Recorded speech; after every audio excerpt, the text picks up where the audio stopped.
Took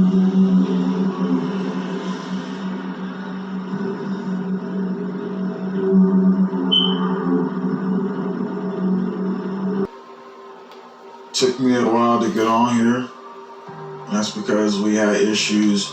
Catalytic converter theft once again, second time.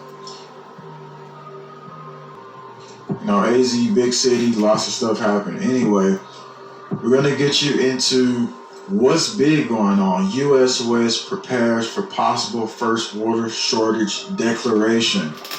And then Biden is about to create some agencies that pretty much operate over the U.S., the new DARPAs. Thanks for tuning in, everybody. But let's get into this. I told y'all about this a while ago. Solutions to this problem. We'll talk about it. U.S. West prepares for possible first water shortage declaration April 17.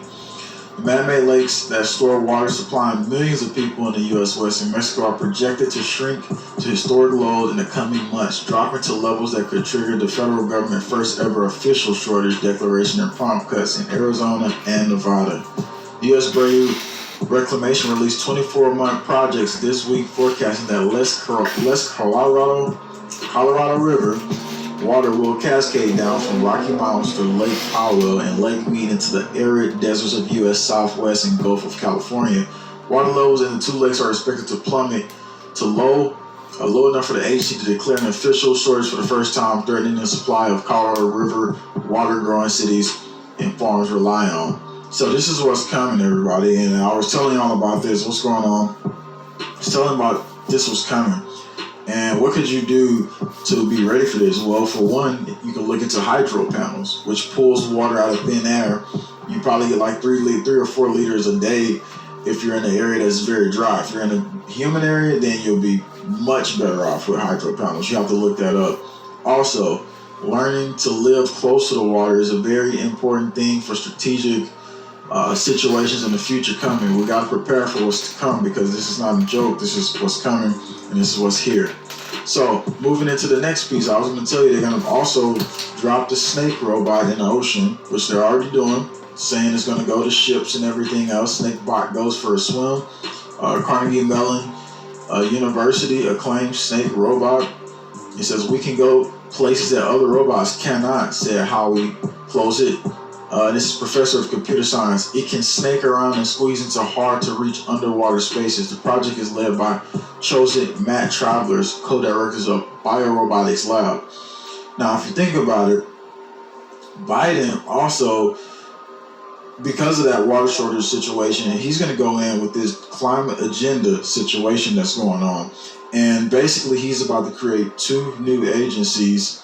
And here's a snake bot basically swimming around. And he's going to have these agencies over America, basically creating new advanced technologies and everything else. And DARPA was just on TV the other day telling you they want to surveil you for, you know what, the CV. They want to surveil you for that. And now they also came out and scientists create new next generation of living robots, artificial living organisms that can work together in swarms and record information. Remember we talked about the xenobots. Well, the newest thing is that xenobots have been created. They're faster, they live longer, and now can record information. These are the frog hybrid robot cells that they said they put in the water, and they said one day they want them in your body. So, over the climate, we have now, I'm going to introduce to you what they're actually saying they're going to do. And somebody says, all by design here. And somebody says, may spread across the USA. Whatever they're talking about in the comment section. But anyway, they're creating stuff like this and putting it in our environment and then telling us that we have a solution for you. We have a solution. The solution is we're going to flood you. We're going to hit you with all these different new organisms, species, and everything else for the climate agenda. So let's go. How is that helping the climate at all? Please answer that question, somebody.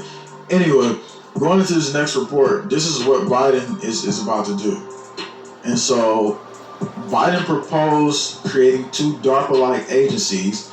The new initiatives will tackle problems relating to health and climate. So we now are talking about he's also going to be creating new centers, but he haven't even specified where the centers are going to be at because it's some top secret type of situation, right? President Biden released a request for discretionary funding for fiscal year 2022 on Friday, April 9th, with a number of proposed increases to science organization on the top boost to existing research and development programs. Biden also calls for the creation of high-risk, high-reward agency that will operate in a much same way as DARPA, but would tackle problems in health and climate. So basically, he's saying you're going to have a military over you that's going to control the climate. You're going to have a military over you for health, because DARPA is a military contractor. And they create new technologies and all this other stuff. And it says DARPA is known for developing technologies, defense-related problems through visionary blue sky thinking, and is confined to an immediately realistic, attainable. It is unburdened by typical constraints of grant applications and bureaucratic red tape, giving its researchers the liberty to pursue projects that might not have guaranteed payoff. So as part of proposed $9 billion increase to National Institutes of Health, the Biden administration has earmarked $6.5 billion to create advanced research projects health agencies. It says initially the agency will focus on innovative treatments in cancer, Alzheimer's, according to the White House press release. This is what they're saying right now. And so the funding on this is gigantic. And so what does this lead us further into? The climate situation, the climate declaration, the climate takeover. And it goes in to say that NIH will get $6.5 billion to stand up. And it basically says NSF will get a new technology directorate of an unspecified size that will lead the nation's effort to out-innovate China. Biden also wants to create an advanced research project agency, climate, to take more aggressive steps against global warming, although he didn't say where it would be housed. So again, they're going to be creating all these new facilities and everything else. They pretty much got in here where we can give you that information, and they're going to show you pretty much. They have it in another article. I think if you read the full text here, if they even allow me to see the full text, let's see. Nope. So basically, they're going to be having these facilities, like I was just saying, and they're going to have these different agencies then deployed for climate, for health, and all this other stuff that are DARPA-like. And DARPA just came on the news and said, "Oh, we want to track you. Just put this chip on yourself, and we'll track you with a sensor to make sure you don't have the CV." So how do you think that's going to go in the end of this? And so this is where we're at right now. I wanted to put that out because a lot of people don't even know that this leads up into the climate agenda, the climate declaration, the climate emergency, which I told y'all months back that was going to be the next emergency that they were going to declare. It was obvious. And that's why they're trying to get all the militaries to basically get in this situation of conflict. But once the conflict hits, somehow it's going to be some weather operation that's going to hit, that they're probably going to have the whole society go around this climate agenda plan. That's what they really want. So, prove me wrong, or tell me if I'm wrong or not. I mean, pretty much we've seen the agenda laying out just like that. So I can go back into this other article and read a little bit more. This is really deep information we should know. In the same vein, Biden asked the Department of Energy, ARPAC, which will focus on climate crisis. This agency will share its $1 billion funding with ARPAE, founded in 2009 to search for cutting-edge energy. President Biden has called for net zero carbon in the U.S. by the year 2050. We are tapping into imagination, talent of the grid of Americans, innovators, scientists, workers to spearhead a national effort that empowers the United States. Empowers? How? Anyway, United States to lead the world in tackling the climate crisis, National Climate Advisor Gina said in the February press release when the concept of ARPAC was introduced. I'm guessing this is the new agency name, ARP. I don't know for sure, but a lot of this funding is going into health departments and climate departments, so you know what that means. You already are getting put under that guise now. Even without the normal teethers of funding, healthcare-related research would have to abide by the same time-consuming, rigorous clinical testing current in place. It is not like the Department of Defense. David Wall, a chemical biologist at Harvard University, tells Science, where you can invent a landmine detector and use it to field 2 weeks later. And again, you know they're going way back, testing more stuff in the labs and doing a lot of other situations going on.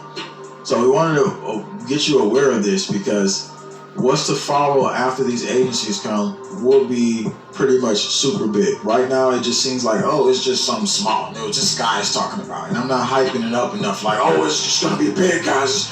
They're about to create the new ages. I'm not hyping it up like most of those people do.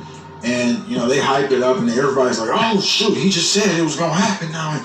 And I'll share a video and it's just like, oh, well, he didn't hype it up enough. I'm not going to sit here and hype it up. I'm going to tell you about it.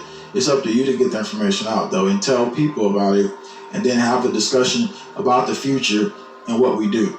So, water shortages, I put that in the beginning of the video, and then more is coming.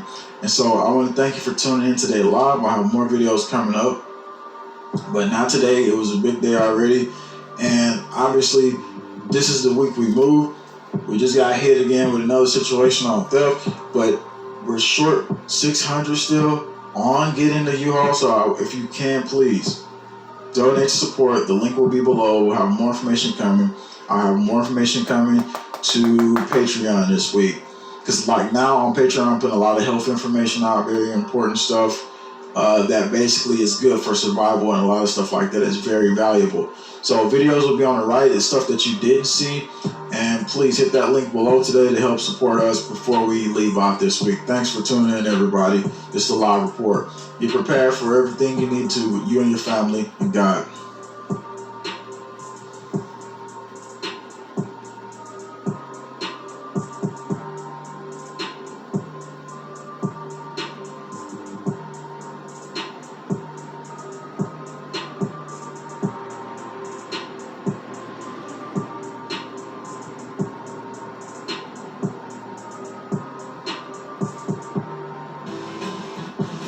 An annual 3-day Rattler convention. It's over 50 years old.